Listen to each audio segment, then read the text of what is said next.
Hello friends, I am the anti-terrorist. Thank you once again for your messages and your emails of support and for being part of the conversation. Now I do have a number of concerns about how the information I give you in this broadcast is going to be used. I don't want to enable criminals in our society to thwart justice, but I'm committed to protecting the innocents from what appears to be an explosion of police abuse. And in a case like this, I choose to protect the people. Now, I want to make it perfectly clear I'm not giving legal advice, I'm not a lawyer. So saying the anti-terrorist told me to do it isn't going to cut you any slack with the police. But I can give you my personal opinion, and I could say what I would do, or what other people have done in the past. If more people were to understand and exercise their rights at the appropriate times, we'd be a whole lot more successful at reining in the tyranny that we're all complaining about right now. Knowing your rights, knowing what to say and who to say it to, and what not to say and who not to say it to. You see, the police use tactics. They capitalize on the fact that very few of us know our rights, because we were never taught them in the public indoctrination school system. Anything you know about your rights you either read in the papers, or you heard from friends or your uncle or your parents, but you certainly weren't told about your rights in school. Generally speaking, the average person in this country and in the United States is a constitutional illiterate who has no idea what his or her rights are. But they're constantly complaining about losing their rights. Your rights are lost not because someone took them from you, but because you're unable to claim them. You don't know what the right is, and you don't know how to claim it. The police now are trained to get the evidence from you, not by force, although that happens from time to time, but rather to do it subtly, to trick you. They cunningly coerce you into waiving your rights because of your ignorance. Don't blame the policeman for violating your rights. At some point in time, you've got to say, hey, Mr. Policeman, you're violating my rights. It's up to you to tell him. It's an adversarial position. The policeman against you. He's not your friend. If you think the policeman's your friend, you got your head up your backside. Now, let's be clear. Adversary does not necessarily mean enemy. I'm talking about an adversary in the sense of playing chess with someone. Someone who wants to win a situation, as opposed to someone who wants to do you harm. They need to win to get their detection rate up. Especially in the British police, it's all based on detections, how many detections they get in a particular day. So they're not your enemy, they are your adversary. It's not supposed to be that way, and it wasn't always that way. Back in the day, the policeman was our friend in a judicial system, a justice system. Today, we have a monetary system, not a judicial system, it's money. It's an adversarial system, and the policeman's job is to get the goods on you and convict you, so that we can fine you and make money. He's a revenue agent. Nothing more, nothing less. He's there to protect the claims window of the insurance industry. That's why he insists that you wear your seatbelt, and you have it fastened. Whether or not you wear a seatbelt doesn't make a rat's backside difference to me or you or anyone else, but it does to the insurance industry. And the policeman is out there to protect the insurance industry. He's not there to protect you. He doesn't care whether you wear your seatbelt or not. Now, if you're a policeman, you know you're a revenue agent. That's your job. Generate revenue. And you also know that if you don't generate revenue over there, your boss is going to be asking you about that. The average number of tickets we write in this department is 2 a shift, and you're only writing 1.7, John. Now what the hell's going on here? Tom over there, he's averaging 3 tickets per shift.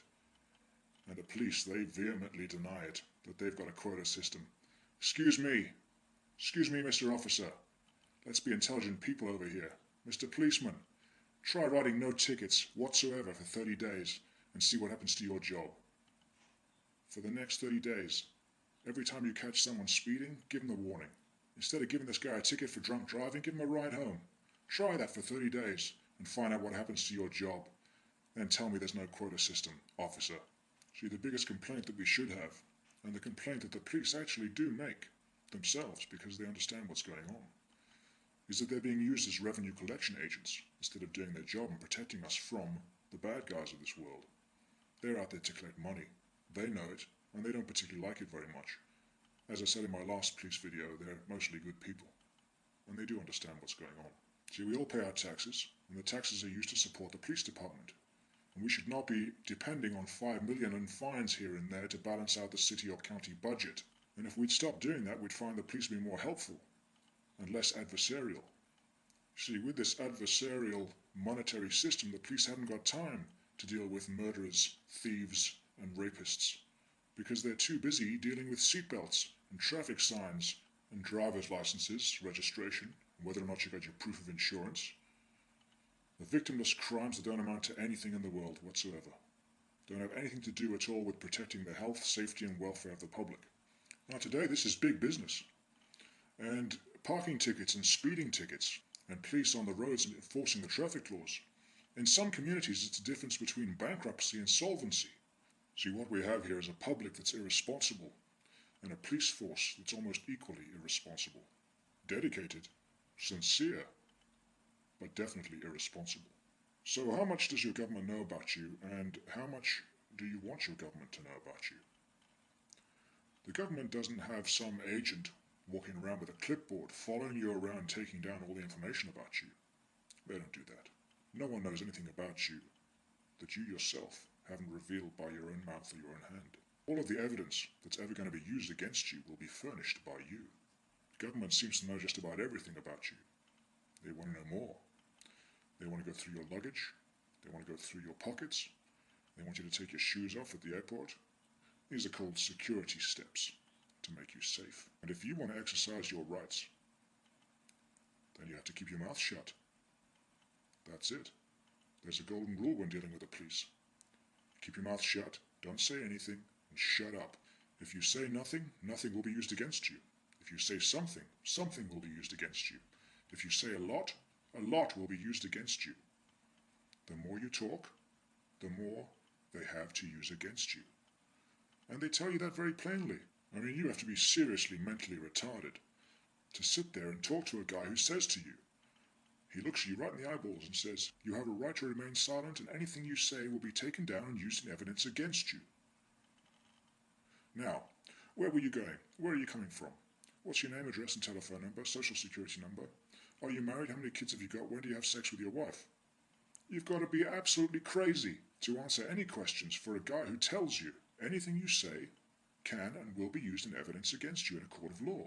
But we just go right ahead and try and talk our way out of it. And all we're doing is digging a hole for ourselves that we can never get out of. Now, do you have to talk? Do you have to answer questions for anyone, whether they be a government official or just an ordinary guy in the street? You see, it may well be that the police are required by law to ask you certain questions. Now, the reverse question is, are you required by law to answer any of those questions? And the answer is no. See, most people will answer every question that you ask them. When you are talking to a police officer and they ask you questions, you answer them all. And the reason you answer them all is because you believe that you have to. You believe that there's nothing wrong with answering the question, and if I don't, they might arrest me. Most people think that they have some legal responsibility to talk to the police, but they don't. None. Zero. As a general rule, if you're here to ask me questions, Mr. Police Officer, the answer is I'm not telling you a damn thing. If you're coming here to ask me questions about somebody else, I don't have any problems with that. Answering questions about somebody else. If you want to ask me about the mafia guy down the road, or you want to ask me what I saw when the red car hit the yellow car, I can be a helpful witness if that's what you want. But when you start asking me questions like what's your name, what's your birth date, where'd you live, you're starting to get into an area that's actually none of your business, and I'm not telling. And I don't have to. If you're being detained by them and they're just chatting away to you and they're saying, isn't it a lovely day today? You don't have to answer that question. If they say, well, the weather's pretty bad today, isn't it? You don't have to answer that question either. Where are you going? You don't have to answer that question. Where have you been? None of his business whatsoever. Now, I don't think I'd be rude to him. I don't think I'd say you're an ugly SOB and I'm not answering any of your questions. That would be impolite. I could, because that would be free speech. But I wouldn't do that. I often hear the argument, if you don't have anything to hide, why don't you answer their questions? See, your teacher taught you in school when you were a kid. If you've nothing to hide, you should answer the questions. And by the same token, when the police officer asks you a question and you refuse to answer, his immediate response from his own training is, wow, this guy's got something to hide. I better dig deeper. See, people often ask me, well, what is it that you're hiding? And I often say, well, if I told you what it was I was hiding, it would no longer be hidden, would it? If I told you what it was that I was hiding, it would no longer be hidden, would it? So I'm not telling you what it is I'm hiding. As it happens, I'm hiding my privacy. You see, privacy is only important to people who value their privacy. Nobody seems to make the statement, well, if I don't answer the question, it's probably because it's none of your damn business.